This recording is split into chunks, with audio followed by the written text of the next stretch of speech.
Temos o registro de milhares de guerras na história, mas nenhuma durou tanto quanto a Guerra dos 100 Anos. Travada desde os anos de 1300, ela foi até os anos de 1400 e foi marcada por várias derrotas tanto do lado francês quanto dos ingleses, principais países envolvidos no conflito. Tudo começou com o desejo de dominar o território do outro e as coisas iam se intensificando cada vez mais com as mudanças de reinados. Vamos te explicar toda essa história no vídeo de hoje. E aí galera, tudo certo com vocês? Eu sou o Lucas Filos e esse aqui é o canal Espalhável. Se você não conhece o canal ainda, seja bem-vindo. E se você já conhece, é claro, seja bem-vindo mais uma vez. Hoje tô aqui com o Fabio por trás das câmeras. E aí, Fabio? E aí, faz tempo que eu não apareço aqui, né? Tranquilo, pois é. Geralmente aparece na frente das câmeras, agora... Pois é, hoje eu vou estar comentando aí, né? Quero saber qual que é essa guerra. É a guerra da galera que nasceu 100 anos? 100 anos.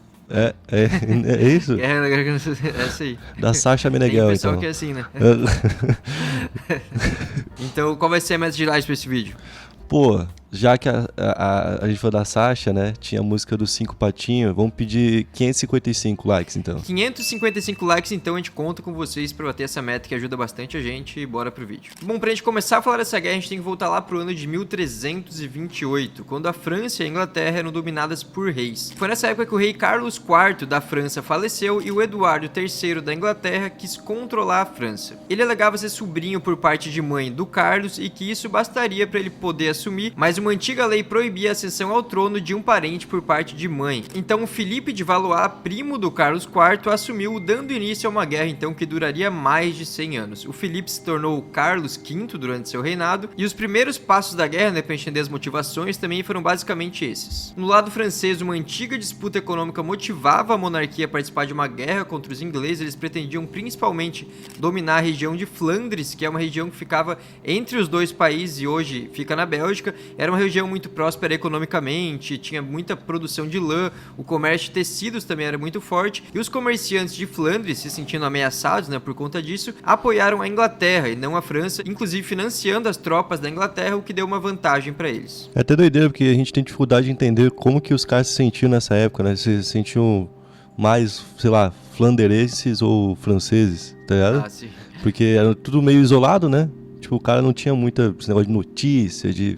Não é igual hoje em dia, né? Que tu vê o que tá acontecendo em todos os lugares, os estados, esse tipo de coisa, né? Era mais fácil o cara só falar, deixa aí agora então, já que tá melhor assim com esses caras, vamos ficar com esses caras que estão vindo aí, né? Tu meio que vê o que tá na tua frente só, né? É isso aí. E nessa guerra, a Inglaterra também esperava recuperar territórios da Europa continental perdidos para a França durante o reinado de João I, conhecido como João Sem Terra, ex-rei da Inglaterra no período dos anos de 1120. Bom, então essa guerra pode ser separada por períodos bem definidos ali, com mudanças bem claras que aconteceram nessas épocas. O primeiro, então, entre 1337 e 1364, foi marcado principalmente pelo sucesso da Inglaterra. A Inglaterra tinha tropas maiores, tinha um financiamento maior também, e conseguiu ocupar parte do litoral norte da França. Além de Flandres, a Bretanha, que ficava em território francês, também financiou a Inglaterra, então eles já tinham tropas maiores, tinham um financiamento maior também de outras regiões, e uma batalha importante desse período foi a Batalha de Crécy, que aconteceu em 26 de agosto de 1346. Essa guerra, inclusive, é uma das maiores batalhas em toda a Idade Média, e é onde foram usados os primeiros canhões, então tem uma importância histórica aqui também. Da história? Os primeiros canhões? Os primeiros canhões da história. Que doideira. Batalha. Bom, a Inglaterra venceu essa batalha, que foi bem importante, e várias outras em seguida, só que aí veio algo muito importante também na história da humanidade, que foi a Peste Negra. A Peste Negra provocou o fim dessas primeiras batalhas. A Peste Negra, claro, foi quando um terço dos europeus faleceram, né? Então devastou todo um continente. Bom, na volta das batalhas, os ingleses mantiveram os avanços, então continuaram por cima ali na guerra. Os nobres franceses não eram leais à monarquia, então eles ficaram contra os prejuízos que a guerra dava, não apoiaram com dinheiro, o que fez bastante diferença para a França. Então, com derrotas no campo de batalha, com a falta de apoio dos nobres, da burguesia também, o rei Carlos V resolveu negociar um tratado de paz com o Eduardo III. Então aqui a gente teve um momento ali de trégua, né? É, um momento sem batalha. Na verdade, assim, era pra ser. A gente vai ver aqui continuando a história que acabou não sendo bem assim, mas era pra ser um momento de trégua porque a França viu que não tava valendo a pena pra ela continuar essa guerra, né? Essa trégua, em tese, encerrava o primeiro período ali em 1364 e reconhecia o domínio da Inglaterra em boa parte da França. Nesse acordo, então, a Inglaterra passou a controlar quase um terço dos territórios do país. Em troca, eles comprometeram a não requisitar mais o trono da França. Só que aí veio o segundo período da guerra, que aconteceu entre 1364 e 1380, começando então, como você pode perceber, no mesmo ano que foi assinado esse tratado, porque no mesmo ano o Carlos V não reconheceu mais o documento que ele mesmo assinou e resolveu reiniciar o conflito. Então, basicamente jogou fora aquele documento, as tropas dele atacaram os ingleses e começaram ali a reverter as derrotas. Então começou a ter uma nova fase na guerra, né? Aí na contramão do que estava acontecendo anteriormente. E o sucesso da França nesse período se deve muito a uma pessoa chamada Bertrand du Guesclin, um cavaleiro que conseguiu juntar as tropas e usou o sistema de guerrilhas. Então ele unificou as tropas, conseguiu também puxar os nobres ali pro lado dele, né? Conseguiu aumentar a arrecadação de impostos, ele conseguiu fazer coisas que não estavam conseguindo fazer antes. Então por isso a França conseguiu evoluir e recuperar alguns dos seus territórios. Ah, então ele era o cara dos impostos, então... Aí você vê. Um tema delicado, né? Impostos. Só que aí as coisas entre os países começaram a esfriar por conta do falecimento dos monarcas. Em 1377, o Eduardo III faleceu e o sucessor dele, o Ricardo II, tinha apenas 10 anos de idade, o que, claro, influencia também, né? E em 1380, o Carlos V da França faleceu também. Pô, eu ia perguntar isso, né? Porque, tipo assim, a guerra tem 100 anos, mas os caras, né? Não dura isso, né? Não duraram isso, ainda né? mais naquela época, né? Que pois é. Muito mais difícil também. Então foi passando por várias pessoas. Então o terceiro período da guerra, começando ali por 1380 e indo até 1422, foi marcado principalmente por guerras internas e disputas pelo trono. Então, os dois países estavam ali com problemas internos para resolver. Os ingleses enfrentavam principalmente as revoltas servistas, são revoltas de escravos, né?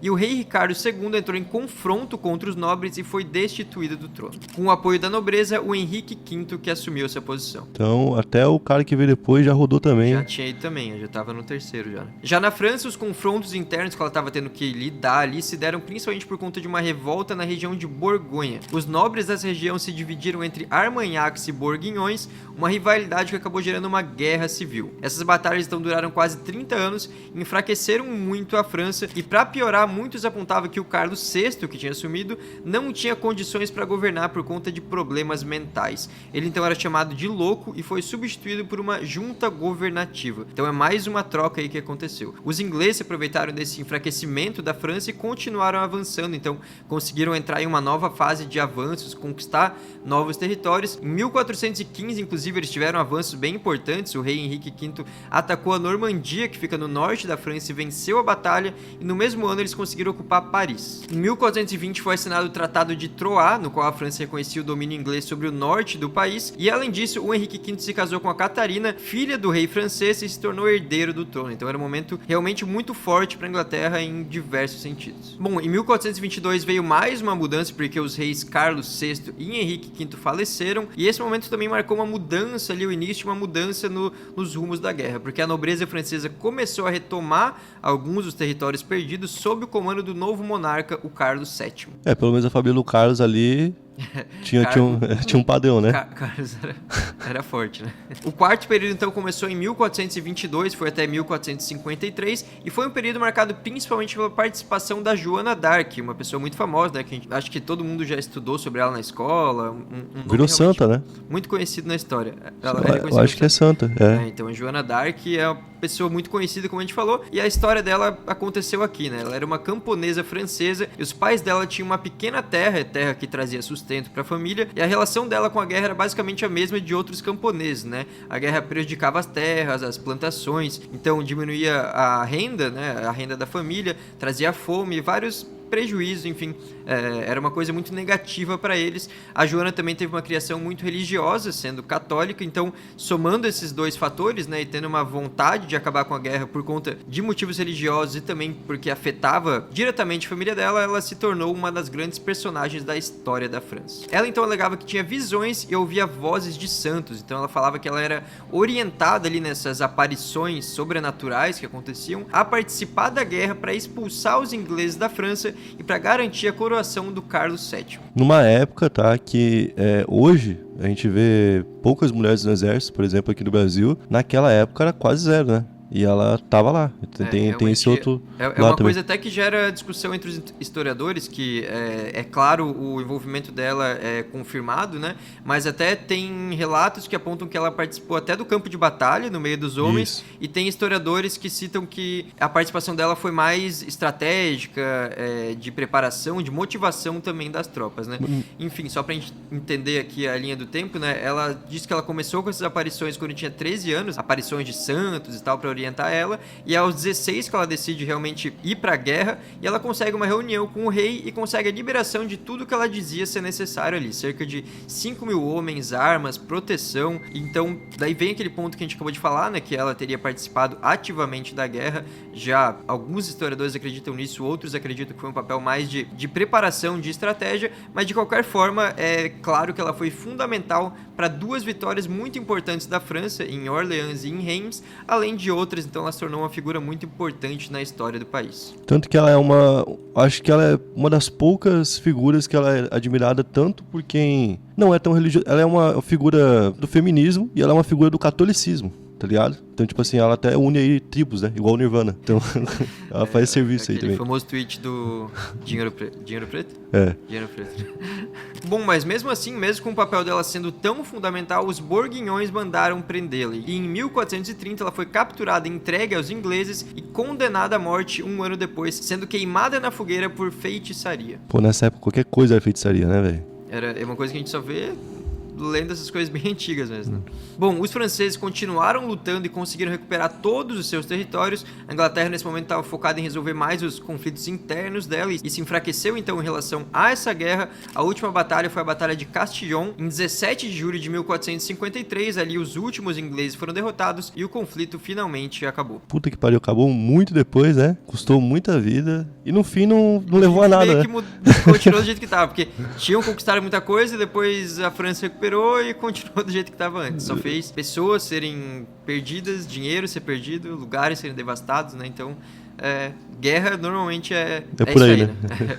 É por aí. Bom, mas a guerra teve algumas consequências importantes, né, para os países e para a história também, né? Mesmo que não mudou ali, de fato, muita coisa em relação ao território. Uma das principais consequências foi o fim da tentativa da Inglaterra de ter domínio sobre a parte continental da Europa. Já para a França foi importante para um crescimento do patriotismo, além de ter consolidado a monarquia absolutista no país. Para o continente europeu também teve consequências como a queda do sistema feudal e o fortalecimento da burguesia. Olha, então, no fim foi bom pra manter as coisas como estavam e, né, meio que sossegar ali os ânimos da Inglaterra, que tava querendo dominar tudo, que até conseguiu, né, de início tinha apoio dos próprios franceses, como tu falou, depois foi virando o jogo, foi trocando muito também de liderança, isso aí eu acho que enfraqueceu o sentido de guerra, né, pra galera, e, pô, foi uma guerra que realmente, acho que teve de maior ali, foi o confronto em si e a personagem Joana d'Arc. Né? Que se tornou uma personagem histórica conhecida até hoje, né? Que é debatida até hoje. Que o nome dela é tão conhecido quanto da própria Guerra dos 100 Anos, né?